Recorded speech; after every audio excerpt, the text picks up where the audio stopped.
Lun tuan dengar-dengar sejarah Saidina Ali. Ya, Saidina Ali bak siura dua jak berjihad bersama pasukan. Saidina Ali nejak ke yang lain sentai ikut. Tiba-tiba dengar-dengar nejak Saidina Ali dia. Orang lain katanya, "Ya Ali, ada apa? Kau berhenti?" Di tengah jalan di bawah tarik matahari, dia pegah Saidina Ali, "Tidaklah sopan dan berakhlak bila lulung lewat di kelung nagurelu." Nyom menyebut doi punya sahih kisahnya.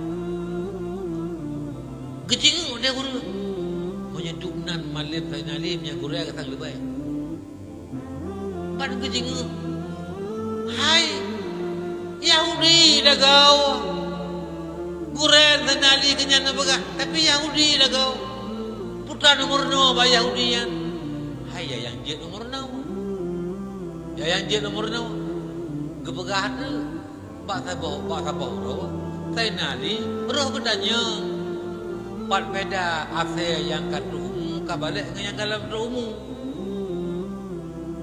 Pat tanda affair kabalik dengan affair dalam balik. Rupanya akan murung na balik. Ada datang balik asyik. Rumui man balik je nak je semayang bedang balik dia. Kepegah dari Tuhan pun. Oh Saidina Ali mian nak tepua. Dah asal ka balik ni dalam balik. Negara nak hotel itu ni. Itu ni. Monya hotel itu ni kai tepua buat aki sebelah. Sebelah pedang sebelah ibun nyan ka balik. Kamu pun ka balik. Tapi memang itu ni pandua belah jak aki hidang. Nyan kena balik. Tu bekir tu. Dia sempat kejap kena wajah. Mandung ke bekir kena balik. Urut hidang itu ni tu. Tu nak kejap kena wajah. Nyan katanya mbak urutnya. Tapi Saidina Ali kehormat. Maka wajar Ali nya nekun. Ana abduman allamani harfan wahidan.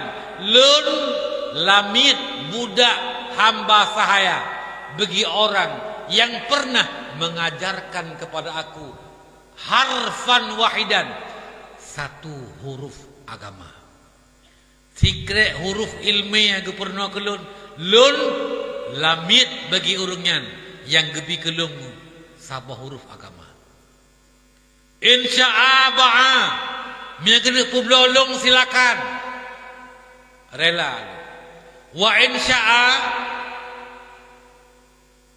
a'taka mina kena pemerdeka lun silakan gemerdekakan lun. Wa in istaraka dan jika kena pemerdeka lun ya jika kena pelamit lun silakan lun ge pelamit tapi nyantungku ke lamit bibi. Tapi begitulah menghambakan diri. Artinya apa? Takzim nyamban kepada orang yang biilmu ke Saidina Ali.